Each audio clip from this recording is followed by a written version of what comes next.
এই বেটা আমার মেনশন করস করে, হ্যাঁ? আমি কি বিজনেস খুলে বইছি মানুষের উল্টাপাল্টা কথা কওয়ার লাগা? আরে এনে উল্টাপাল্টা কওয়ার কি আছে? মেয়েটা তো খুব ভালোই একটা কাজ করছে। সো গাইজ, আপনারা সবাই দেখেন ভিডিওটা আগে।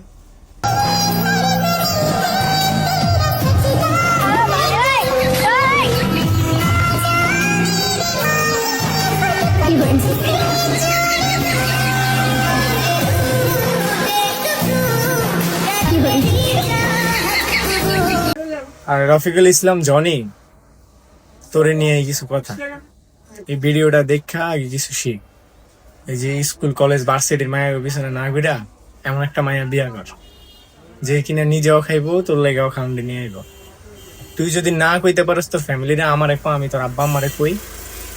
আর যদি আমার না কওয়া লাগে তাহলে তুই ক। বয়স তো অনেক হয়েছে, দাড়ি মারিটা সব তো পাইকা গেছে, তাড়াতাড়ি বিয়া কর। বুঝছস? এমন একটা ভালো একটা মায়া বিয়া কর। মডেলিং মডেলিং দেখে বিয়া শাদী করিস না, জীবন শেষ। কথাটা মনে থাক। আর বেশি কিছু কইলাম না।